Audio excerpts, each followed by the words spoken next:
নিয়েছি, মাছটা বের করে নিয়ে চলে এসেছি। ফ্রিজে রেখেছিলাম, মাছটা বের করে নিয়ে চলে এসেছি। এরপর আমি চালটা কেটে নিয়েছি, কড়া বসিয়ে দিয়েছি, গ্যাসটা ধরাবো, দিয়ে চালটাটা সেদ্ধ করবো। আপনারা প্রথম থেকে দেখতে থাকুন শেষ পর্যন্ত।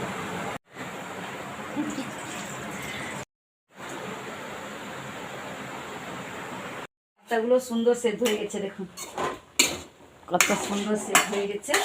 এরপর আমি একটা বাটিতে তুলে নেব। দিয়েছি, গ্যাস ধরিয়ে দিয়েছি, কড়াটা গরম হতে হতে আমি মাছে লবণ এবং হলুদ ভালো করে মাখিয়ে নেব।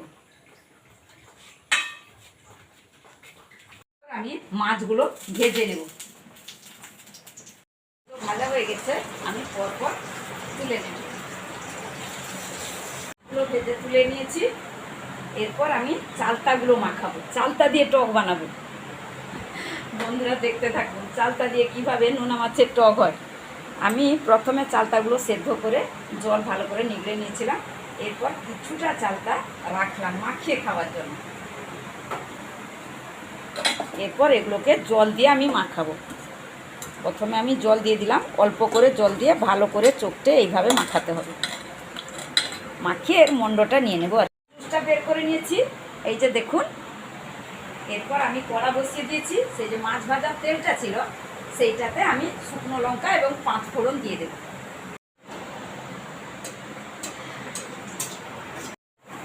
এই যে আলগা চালটা রেখেছিলাম মাখাই না, সেইটা দিয়ে দেব। এরপর চালটা জুসটা দিয়ে দিচ্ছি, আর একটু জল দিলাম। দিয়ে দেব হলুদ এবং পরিমাণ মতো পোস্ত বাটা।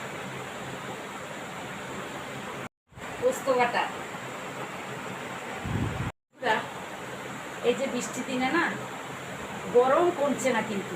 এদিকে এই এখনই রোদ বেরিয়ে পড়েছিল, এখনই আবার বৃষ্টি। তাড়াতাড়ি ছুটতে হয়েছে, ছুট ছুট ছুট ছুট। চান করে কাপড় টাপড় ফেলে দিয়ে এসছি, সেগুলো তুলে আবার ঘরের ভিতরে রাখো। এদিকে আবার রোদ বেরিয়েছে, আবার বৃষ্টি পড়ছে। এই করতে করতে মানে বৃষ্টি কালটাই যেন আমাদের কেটে যাচ্ছে। এদিকে কাদায় যে একটা মেলা দেখতে যাবেন, একটা আনন্দ সুন্দর, চলে গেলাম, তা হবে না। এক হাঁটু করে কাদা, সেই কাদাতে আমাদের কষ্ট করে ভিডিও বানাতে হয় এবং আমাদের সব জায়গায় যেতেও হয়।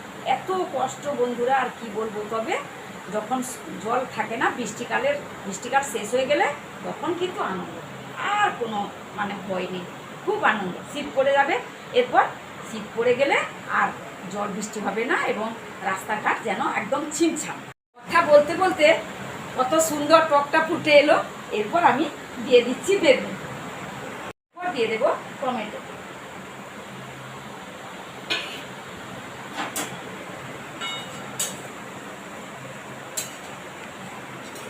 বেগুনে বন্ধুরা যদি মানে কি বলবো, পুকুরেও ডুবিয়ে দেন, বেগুন ডুববে না।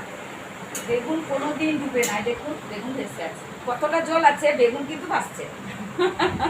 ভেজে রাখা মাছগুলো দিয়ে দিই। বন্ধুরা আপনারা কে খেতে ভালোবাসেন চালতা দিয়ে এই পানিয়াখিয়া মাছের টক, চলে আসুন আপনারা। তারপর মাছগুলো দিয়ে দিচ্ছি। চালতা দিয়ে মাছের টক কিন্তু হয়ে গেল। একটু করে সরিষার তেল দিয়ে দিলাম। এরপর আমি নামিয়ে নেব। আপনারা কিন্তু বাড়িতে এইভাবে রান্না করে খাবেন। ভালো থাকবেন, সুস্থ থাকবেন। টাটা।